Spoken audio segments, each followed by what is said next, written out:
Have you ever felt your phone vibrate in the dead of night and instantly known that something was terribly wrong? At exactly 2:17 a.m., a whispering voice pierced through the silence, a voice trembling with fear, barely audible. "He's inside my house," the woman gasped, her words dripping with panic and dread. The operator on the other end froze, trying to understand the urgency, asking for her address with a sense of calm urgency. She whispered slowly, as if afraid that speaking too loudly might attract the presence she feared was already there.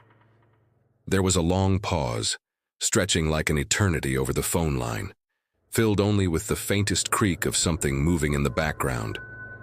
Officers were dispatched immediately, moving in silence, lights off, sirens muted, every second feeling heavier than the last. They arrived within minutes to a house that appeared completely ordinary, yet carried a weight that made the hair on their arms stand on end. No movement could be seen, no broken windows, no sign of forced entry, and yet something about the atmosphere made them uneasy. They knocked, waited, but there was no answer, only a silence so deep it seemed almost alive. They forced the door open cautiously, weapons drawn, hearts racing, every step careful, every sound amplified in the stillness. Inside, everything was quiet, unnaturally quiet, the kind of silence that makes a room feel suffocating. They searched the living room, the kitchen, the hallways, every corner meticulously examined, yet nothing seemed disturbed.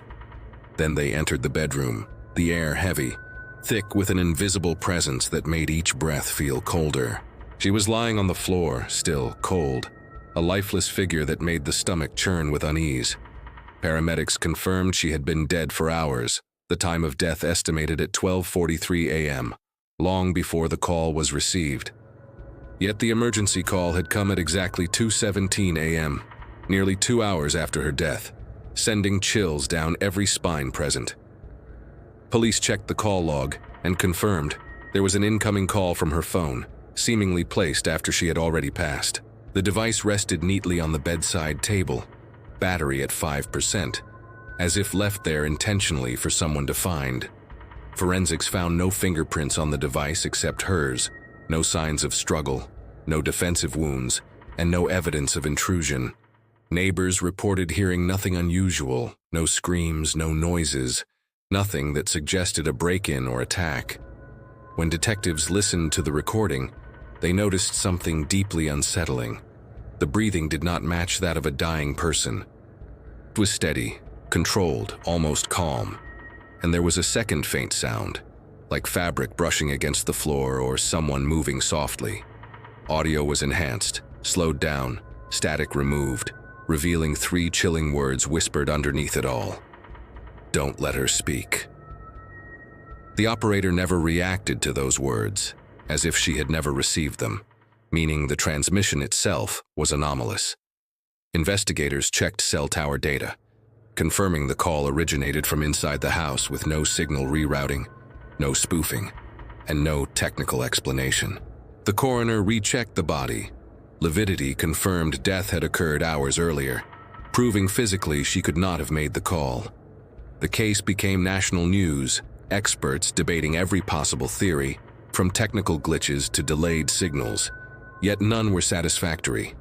Engineers confirmed that such a delay in transmission was impossible, yet the evidence could not be refuted. Police reviewed body cam footage, noticing a dark shape appearing behind an officer for a brief second, then vanishing as though it had never existed. No one else was in the house, and frame-by-frame review confirmed the shadow moved independently, not matching any human present. Dispatch operators reported that after the call disconnected, the line remained active for 7 seconds, with steady breathing still audible as if someone held the phone. Finally, the line ended, yet the phone itself showed no sign of movement, perfectly positioned on the table, screen facing upward. Investigators tried to recreate the call, but the system never allowed it. No errors, no faults, only the same unexplained phenomenon. Audio analysts isolated the whisper again, boosting the final second, revealing another voice, not the victim, not the operator, but something else entirely. Whispering, patient, deliberate, as if repeating a message for anyone willing to listen closely enough. She wasn't the first victim, police discovered, searching old records and finding 2 other similar cases, different towns, same mysterious pattern. Dead victim, emergency call placed after death, faint breathing in the recording, and a second unidentifiable voice lurking beneath. None of these cases had been solved.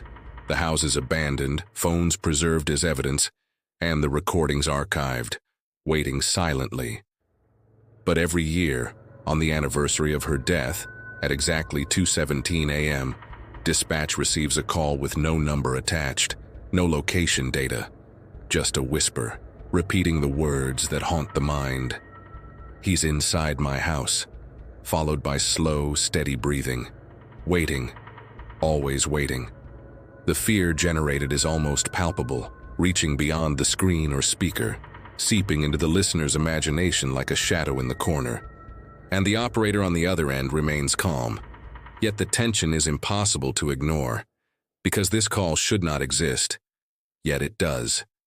You can almost feel the phone in your hand vibrating now, the dread building with each passing second, as your imagination fills in the empty spaces. The line between reality and the unexplained blurs, leaving only the sound of breathing, faint, controlled, deliberately placed to unnerve anyone listening. Investigators have tried every method to explain it. Technical audits, replays, tower data, and forensics, but no one can truly understand how this call happened. Each step taken in that house, each search conducted, confirmed the emptiness. Yet the evidence of the supernatural lingered, undeniable and chilling. It is as if the house itself is aware, holding a memory of the call, replaying it on the anniversary, a ghostly reminder of what transpired. Officers on duty feel the tension in their own homes, knowing that technology can become a conduit for something beyond human comprehension. The call is not just a technical anomaly, it is a psychological and paranormal enigma, designed to unsettle and terrify in ways that defy logic. The voice, calm yet deliberate, the whisper, chilling yet controlled, each element works together to create an experience that lingers in the mind long after the call ends. There is a sense of inevitability, a feeling that answering that call might trigger something that cannot be undone. And yet, curiosity draws people in, just as it did with the operators, officers, and investigators, each caught in the inexplicable chain of events. The recordings reveal subtleties, the almost imperceptible movements, the sounds layered beneath, voices interacting across a space unseen by human eyes. It is impossible to ignore the precision, the consistency, and the repeated nature of these calls, occurring exactly at 2:17 a.m. every year. The pattern is undeniable, frightening in its regularity, and yet no scientific explanation can account for it fully. Each call becomes a test, a challenge, a whisper from beyond, daring anyone to comprehend its meaning. Audio enhancements reveal that each layer of sound contains information, subtle clues hidden beneath static and background noise. The second voice, faint and deliberate, almost taunts, repeating phrases designed to confuse and alarm anyone who listens closely. Nothing in human technology or biology can reproduce this anomaly, leaving experts baffled and the public captivated. The house, though ordinary, becomes a focal point of fear, a place where the boundaries between life and the unknown collapse. Each anniversary, each 2:17 a.m., the phenomenon reoccurs, proving it is not a random glitch, but something deliberate, persistent, and patient. The original victim, though long gone, is memorialized not just in news articles, but in the recordings that continue to mystify. The phone, inert and ordinary, becomes an instrument of fear, carrying messages across time and logic that no one can explain. This is not a tale of simple tragedy. It is a story that blends technology, psychology, and the supernatural into a single horrifying event. Anyone who hears the call, who experiences the silence and the whisper, feels the presence of something beyond comprehension. It is a reminder that in the quiet moments, the unseen can communicate, manipulate, and terrify in ways beyond imagination. Dispatch operators, officers, and investigators alike report feelings of unease, as if unseen eyes are watching every action taken in those moments. Technology becomes the medium, the house the stage, and the voices the actors in a drama no one can control or fully understand. Despite all efforts, every method of verification, replay, and analysis confirms one simple, terrifying fact. The call should not exist, yet it does. The breathing, calm and steady, becomes an anchor in the chaos, a thread that ties the living to the dead in an inexplicable loop. Each replay of the recording amplifies the feeling of presence, drawing listeners further into the psychological and paranormal enigma. And when the operator finally disconnects, there is a lingering sensation that someone or something is still listening, still watching. The shadow caught on the body cam, the unexplained second voice, the timing of the call, all combine to create an experience that is both real and impossible. Experts argue, theories clash, and yet the phenomenon persists, unchanged, unyielding, a consistent mystery-defying reason.